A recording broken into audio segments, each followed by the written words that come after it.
வணக்கம் நண்பர்களே! மாயாச்சின்னு சீரியல் சும்மா பரபரப்பா போயிட்டு இருக்குன்னே சொல்லலாங்க. பரபரப்பான கட்டத்தில அந்த புவனேஸ்வரி வந்து ஜானகி அம்மா தான் களவு செய்தா, அத அவன் புருஷன் ரகுராம் வாயாலே அவளுக்கு தண்டனை வாங்கி குடுக்கணும் அப்படின்னு வந்து பஞ்சாயத்த கூட்டுறாங்க. அதில நம்ம மனைவி அவன் எப்படி பார்த்தாலும் மனைவிக்கு கடைசியில சப்போர்ட் பண்ண போறான் அப்படின்னு வந்து நெனச்சுக்கிட்டு புவனேஸ்வரியே சொல்றாங்க. இந்த பஞ்சாயத்தில தீர்ப்பு வந்து கண்டிப்பா ரகுராம் அவிய மனைவிக்கு சாதகமா தான் குடுப்பாவ. அதனால வேற ஆளு வந்து விசாரிக்கணும்னு நினைக்கிறேன் அப்படின்னு வந்து சொல்ல நேரம், நான் என்னது நேர்மையா சொன்னாலும், இந்த புவனேஸ்வரி இப்படிதான் வந்து சொல்லுவா. அதனால இந்த இத நான் விசாரிக்கல. எனக்கு பதிலா என் தம்பி விசாரிப்பான் அப்படின்னு வந்து அந்த இடத்துல அவங்க தம்பிய தீர்ப்பு சொல்ல வந்து இருக்க வைக்காரு சிவாவ. சிவா வேண்டானே நான் இதுல இருக்கல அப்படின்னு வந்து சொல்றாங்க அந்த இடத்துல. சரி நான் வந்து அண்ணனுக்கு பேச்சை மீற மாட்டேன். நான் இதுல தீர்ப்பு சொல்றேன் அப்படின்னு வந்து சாமிய வேண்டிக்கிட்டு நிக்கிறாங்க. அதே நேரத்துல நம்ம மணி வந்து சொல்றாங்க, மச்சான் அவங்களுக்காக மொத்த ஊரு பஞ்சாயத்தே கூடி இருக்கு. இந்த நேரத்துல நீங்க எதுக்காக இங்க நிக்கிறீங்க? இல்ல நான் ஒரு இக்கட்டான இதுல சிக்கிக்கிட்டேன் அப்படின்னு வந்து அந்த இடத்துல சொல்லிக்கிட்டு சொல்றாங்க. நானே அண்ணிய பார்த்தேன் அந்த கோயிலுக்கு கிட்ட அவங்கள. அன்னைக்கு நைட் அப்படி இருக்க நேரம் நான் எப்படி வந்து தீர்ப்பை எப்படி வழங்குது? நீ தங்கச்சி அந்த வழியா வேற எங்கேயும் வேற போயிருக்கலாம்ல. நீ விசாரி தங்கச்சி அப்படி செய்ய மாட்டா. அது எனக்கும் தெரியும் அப்படின்னு இதெல்லாம் புவனேஸ்வரிக்கு வேலை தான். எப்படியாவது மச்சான் நீங்க தான் நல்ல தீர்ப்பை வழங்கணும் அப்படின்னு வந்து மணி வந்து நம்ம சிவாயை பார்த்து சொல்ல, சிவா சரி வாரேன் அப்படின்னு வந்து அந்த இடத்துல வாராங்க பஞ்சாயத்துக்கு. நம்ம ரகுராமுக்கிட்ட ஆசீர்வாதம் வாங்கி அந்த சேர்ல வர இருக்காங்க. பஞ்சாயத்துல வந்து பிரார்ந்து இப்போ கொடுத்தது வந்து யாரு? புவனேஸ்வரி தானே. புவனேஸ்வரி நீயே வந்து உன் தரப்பு இதை வந்து பேசு அப்படின்னு வந்து சொன்ன உடனே கோவில் நகைகளை வந்து திருடு பேருக்கு அன்னைக்கு வந்து அந்த நகையை திருடினது வேற யாரும் இல்லை, இந்த ரகுராமோட மனைவி ஜானகி தான் அப்படின்னு வந்து சொல்கிறாங்க. இதுக்கு ஆதாரம் இருக்குது. அந்த இடத்துல பார்த்த பால்காரரு, கோயில் பூசாரி, அது பிறகு கூலி வேலை செய்யக்கூடியவர் அப்படின்னு ஆதாரத்தை கொண்டு அடுக்கி வைக்கிறாங்க.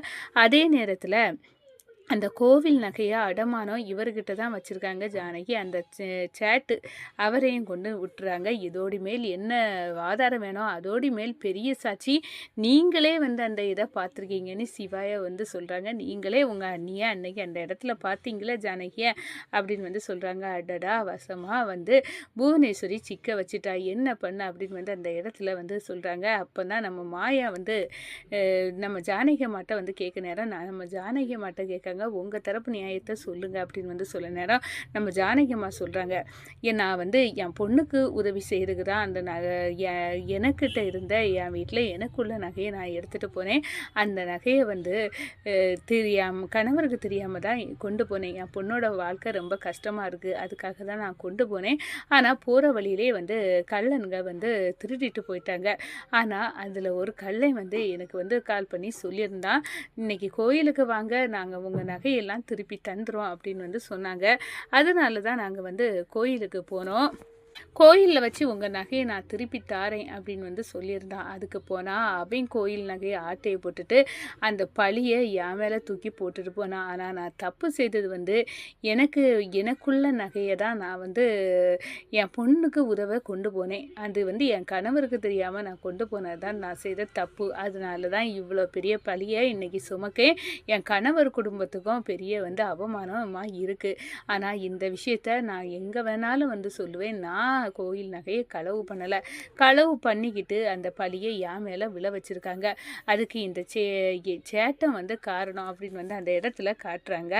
நம்ம மாயா வந்து சொல்கிறாங்க, எங்கள் பெரியம்மாவுக்கு வந்து டைம் வேணும், நாங்கள் தப்பு பண்ணலை அப்படின்னு வந்து நிரூபிக்க ஒரு 2 நாள் டைம் தாங்க. நாங்கள் அதுக்குள்ளே வந்து பஞ்சாயத்தில் நாங்கள் அதுக்குள்ள ஆதாரத்தை பண்ணிடலாம் அப்படின்னு வந்து அந்த இடத்துல சொல்கிற நேரம் நம்ம சிவராமன் சொல்கிறாங்க, சரி அவங்க 2 நாள் டைம் கேட்டிருக்காங்கல்ல அப்படின்னு வந்து சொல்லிக்கிட்டு டைமை கொடுத்துட்டு பஞ்சாயத்து கலையுது.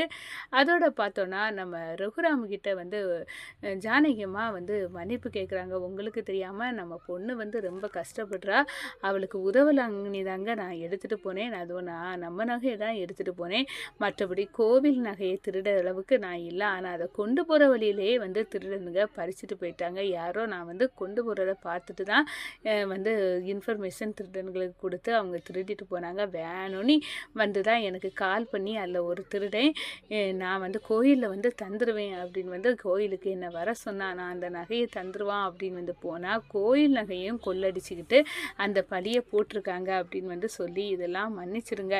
உங்களுக்கு தெரியாமல் ஒரு வேலை பண்ணி இப்படி வந்து ஆபத்து வந்துட்டு அப்படின்னு வந்து சொல்கிறாங்க. சரி, நீ நம்ம பொண்ணு கஷ்டப்பட்டதை பார்க்க முடியாமல் தானே இந்த வேலையை செய்தா, சரி இருக்கட்டும் அப்படின்னு வந்து அந்த இடத்துல ஏற்றுக்கிடுறாங்க. ஆனால் வந்து நம்ம சிவாவுக்கு வந்து உண்மை புரிஞ்சுட்டு நம்ம அண்ணி வந்து எந்த தப்பும் பண்ணலை, இந்த நகையை வந்து வாங்கிடலாம் அப்படின்னு தான் போயிருக்காங்க. ஆனால் வசமாக வந்து இந்த புவனேஸ்வரி பிளான் பண்ணி பண்ணிட்டாங்க அப்படின்னு இருக்க நேரம் அவங்க மனக்கவலையில் நம்ம ஜானகி அம்மாவும் வந்து ரகுராமும் சரி இன்னைக்கு ஒரு கோயிலில் போய் வந்து நம்ம இருக்கலாம் அப்படின்னு வந்து கோயிலுக்கு வந்து போகிறாங்க. அங்கே டைம் ஸ்பெண்ட் பண்ணிட்டு இருக்க நேரம் நம்ம தனா வந்து வராங்க. அம்மா எவ்வளோ பெரிய கவலையில் எனக்காக வந்து இவ்வளோ பெரிய எனக்கு உதவி பண்ணணும்னு போய் இவ்வளோ பெரிய பழியை சுமந்துட்டாங்க.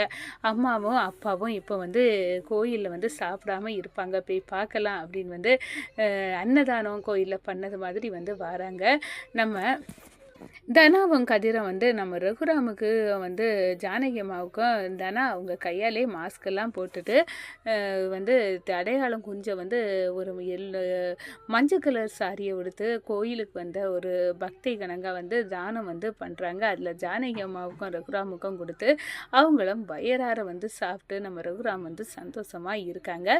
அதே நேரத்தில் பார்த்தோன்னா மாயா வந்து இந்த அதில் அந்த ஃபோன் போட்டு நம்ம ஜானகி அம்மாவை வர சொன்னவங்கள நல்லாவே இது அடையாளம் தெரிஞ்சுட்டு நம்ம மாயாவுக்கு அவரை வசமாக சிக்க வைக்கணும் அப்படின்னு வந்து கதிரை வந்து ஹெல்ப்புக்கு கூட்டு நம்ம ஜானகி அம்மா மீது பழியை சுமத்துற அவனுக்கு தண்ணி காட்டணும் அப்படின்னு வந்து கரம் இறங்கிட்டாங்கன்னே சொல்லலாம்.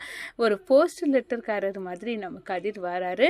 அதோட பார்த்தோன்னா வந்து லெட்டர் வந்திருக்கு, உங்களுக்கு வெளியூர்லேருந்து நீங்கள் ஏதோ கடனுக்கு உதவியெல்லாம் வந்து கேட்டிங்களா, அதுக்கான இதுதான் நான் எங்கே கேட்டேன் அப்படின்னு வந்து ஒன்றும் புரியலை. சரி கொடுங்க, எனக்கு யார் அனுப்பியிருப்பா அப்படின்னு வந்து வாங்குறாரு. பெண்ணை இல்லையா என்னங்க பெண்ணு அப்படின்னு வந்து கொடுக்க நேரம் அந்த பெண்ணில் வந்து இங்கு வந்து லீக் ஆகுது. அப்போ லீக்கை துடைக்கிறதுக்கு ஒரு பேப்பர் தாரேன் அப்படின்னு வந்து துடைக்க வச்சு அதில் அவங்க கைரேகையை வந்து பதிச்சு எடுத்துகிறாங்க. அதோட சைன் எல்லாம் வாங்கி பக்காவாக இங்கே ஒரு ஸ்கெட்சை இவங்க தான் திருடி அந்த சேட்டுக்கிட்ட வந்து நகையை கொடுத்ததுக்குள்ள எவிடன்ஸை வந்து கிரியேட் பண்ணி மாயா வந்து மாஸ்டர் பிளான் போட்டு வந்து சிக்க வச்சுறாங்க. அடுத்த நாள் பஞ்சாயத்தில் கடவுள் நீ தான் வந்து ஒரு நல்ல தீர்ப்பை கொடுக்க, நீ தான் எனக்கு வந்து உதவனாப்பா, எங்கள் அண்ணனுக்கு மானத்தை வந்து நான் காப்பாற்றணும் அப்படின்னு வந்து அந்த இடத்துல சேரில் வந்து உட்காராங்க நம்ம சிவராம்.